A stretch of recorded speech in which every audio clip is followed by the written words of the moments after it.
Welcome back to the garage. Today we're going to be installing some air conditioning stuff and heater stuff and trying to get that wired in because I would really like to get the interior wiring completed. That way I don't have to deal with it anymore.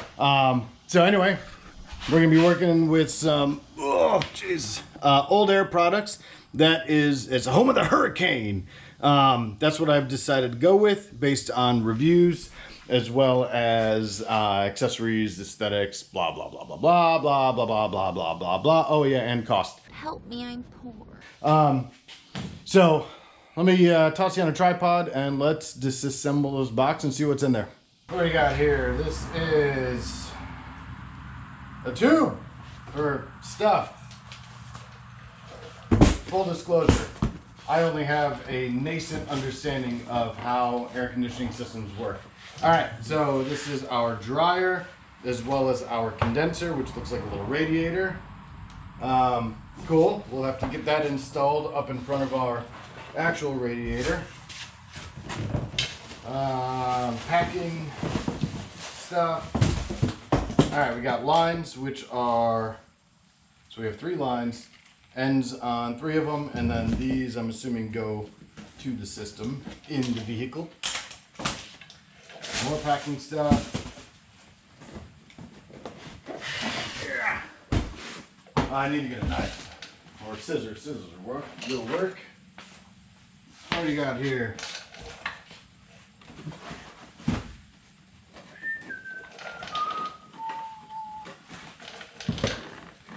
So everything that I've read on this system, the Vintage Air, and there's another one, I forget what it's called, doesn't matter. But they're pretty comprehensive. This is some big honking plates, right? So these are, you'll see that? Those are brackets for the AC compressor, which goes on the front of the engine. This feels like a pulley to me. Or hardware, both. Hardware. Love that. Wind that back in there.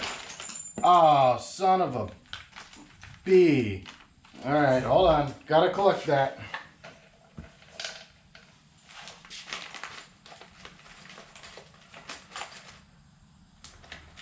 Alright. So the hardware bag ripped. But it comes with the hardware. It also comes with, so there's a pulley and a mounting bracket. I do need to be careful with that. I'll keep that folded on the inside and not jerk around like a madman. This is the pulley. I believe I already had one of these, but the kit came with it. So it is a 3, no, actually I only had a 2 groove. This is a 3 groove pulley. That way if you do want to use it with power steering, I believe you can do it. But either way, that should work just fine.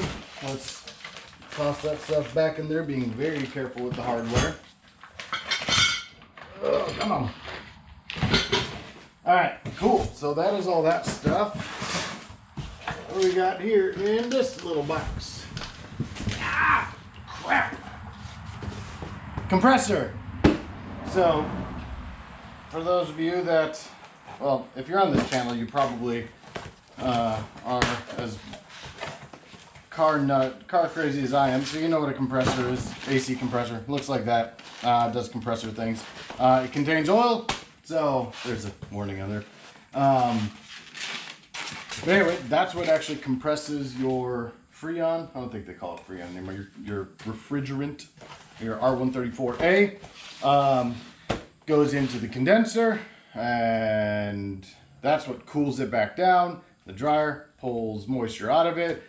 Air comes into your car. Boom, AC. Good stuff happens. Alright, this is, holy cow.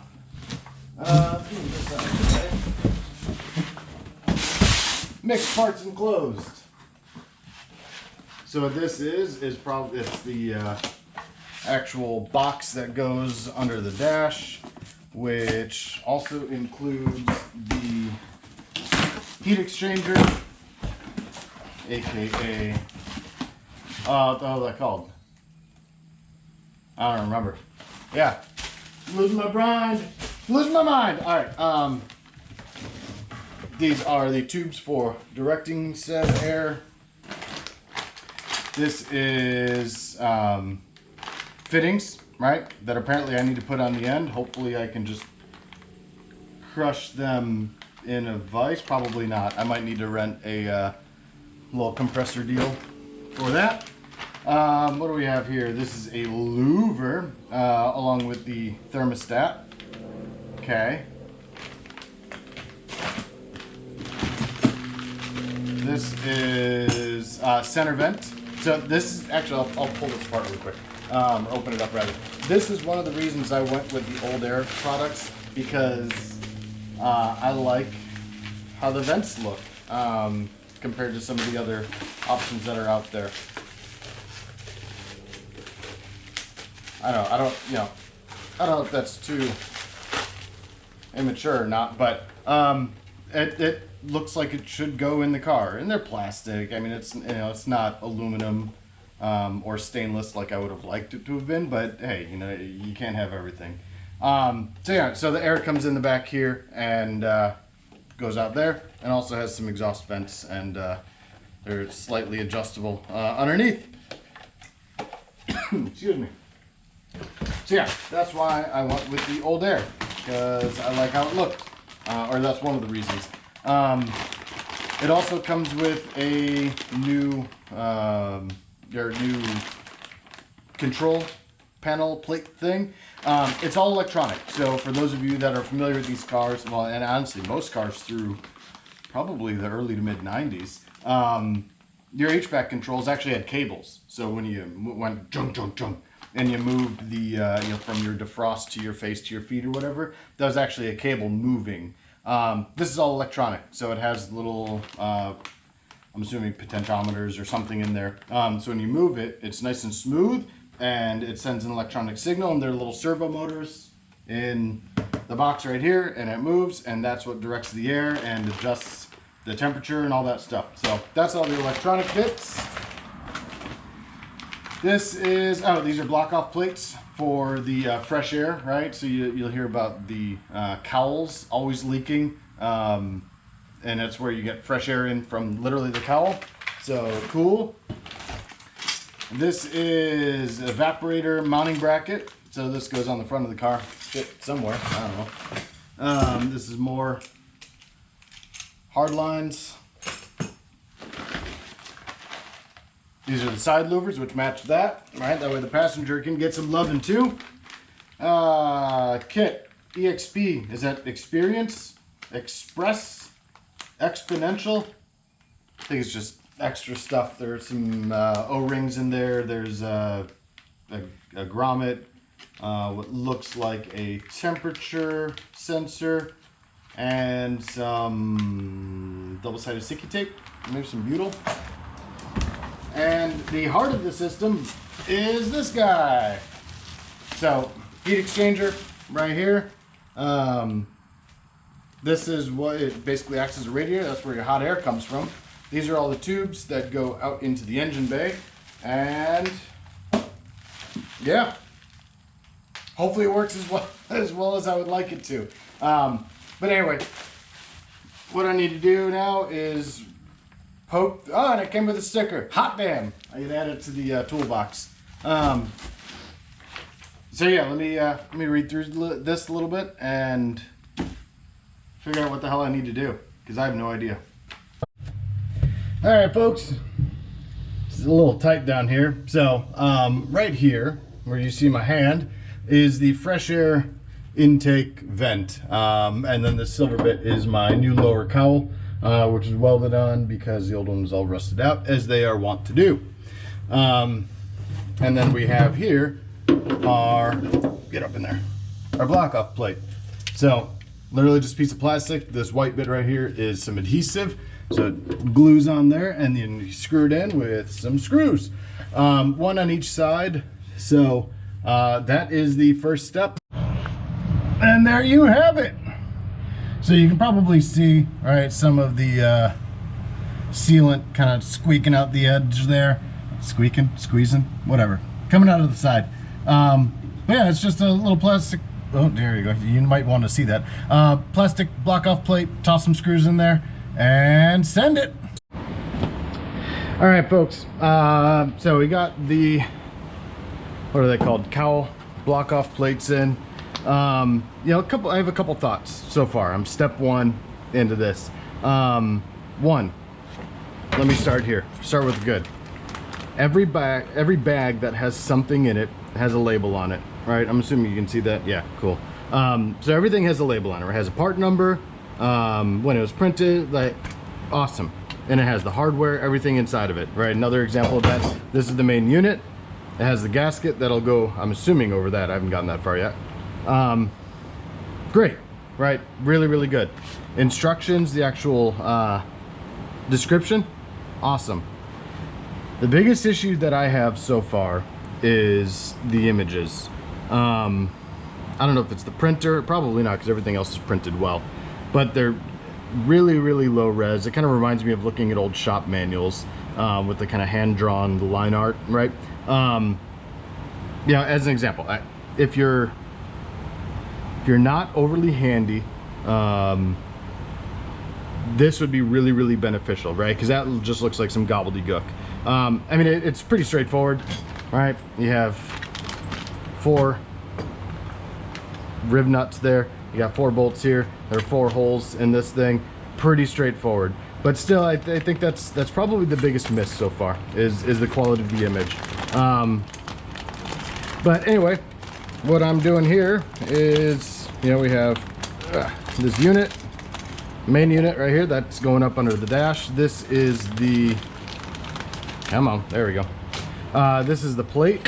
And again, I'm gonna have to do a little bit of assumptions. I'm assuming that these bolts, right, because they're a little bit long and they have the that, you know, solid shank as opposed to being threaded. I'm assuming that goes through here and bumps up against there, I would assume. And it makes sense because, right, the hole goes through the hole, job done. But I would assume also that this, I don't know, it won't fit in there. So maybe there isn't a gasket that goes in there. Maybe it's just is what it is. But anyway, I'm gonna toss that on and we'll move on to step 3 after this. Woo! Progress! It's my Ric Flair impersonation. Woo! I may have just dated myself. All right, so initially, I bolted the unit up yonder, and the drain tube goes through the firehole right here. So I had to drill a hole, put a grommet in that. And then this is the thermostat, which controls the whole system. There's this capillary tube right here, which you should be able to see, I think, if my angle is correct. Yeah, so capillary tube right here. And then in the heater core, in there, it actually sits in there, and that's what reads the temperature of the coolant and stuff flowing through the heater core. And then this, you know, plastic little vent goes over it, or grill rather, so it looks nice and finished. Got that set to where it should be. So next up is to put this tube in that hole and put these bolts, or nuts, whatever, in those holes up there and get it installed in the firewall.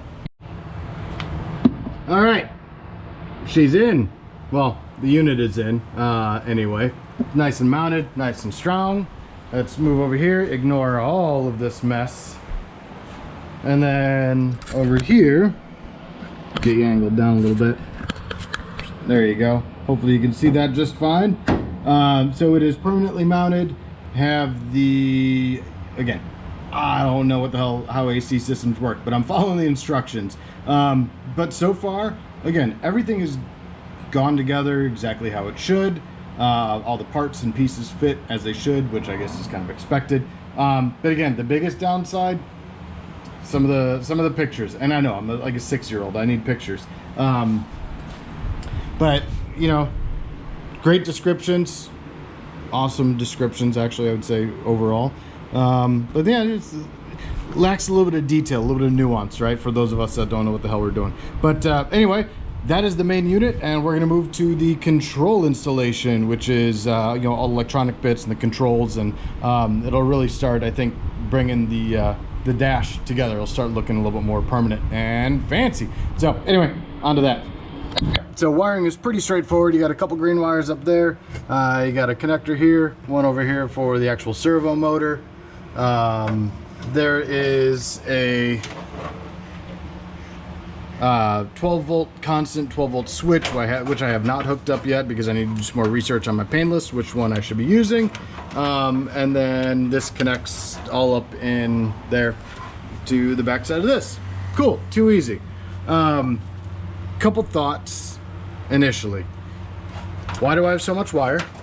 Right, it's unnecessary. The 65, 66 Mustangs, right? The dimensions don't change that much. So first thought.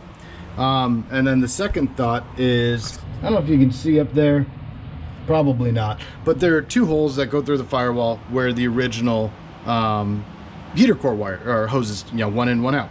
And you have to pass through a connector for this proportioning valve, for lack of better terms. I forgot what they call it. But there are no grommets, right? So I'm gonna have to go buy a couple grommets to plug those holes and wrap it around the wires that go through there. My thoughts are, give me less of this wiring because I don't need all of it, and include two gaskets in there, two grommets in there. But minor issue. Other than that, everything has been going pretty smooth. So got the unit in, got it all wired in. I got you know, the actual controls in, and now got to put this up under here somewhere. So let me figure that out, and we'll bring it back. All right, interior is nearly buttoned up. So we got the center vents. You might be able to see over there, side vent, same as this one, but on that side. Obviously controls are good. I ran all of the hoses, so that should be good. Again, I still need to figure out switch and constant from the painless harness, but that won't be too bad. And I realized also that the kit does not come with the little plastic defrost vent thingies, so I need to buy those as well. Which is fine, that's not a big deal. But yeah, it's coming along pretty nice. Next up, I think I'm gonna install the condenser and dryer and get that up front. Okay, so I've ended up skipping a couple steps in the instructions, mainly because I don't have an engine. So it's really difficult to fit all the heater hoses and route everything properly. So what I'm doing is I'm going to install the condenser. I'll probably need to take it back out realistically when I install the engine, right? Because you don't want your radiator and all that stuff in the way. But it's also safer here than it is kicking around my garage. So got the radiator out. There's a support right here, which I took out, took the horns out. Problem with, I have the Shelby GT 350R style front bumper. The dryer has a pipe that goes right in there. So can y'all see that? Should probably check to make sure you can see that. Hey, look, there you are. Yeah, anyway, so right down there. Fitting goes in there, and the dryer actually hits on that. So I need to trim this out a little bit so I can get some clearance. So I think I'll do that with a Dremel.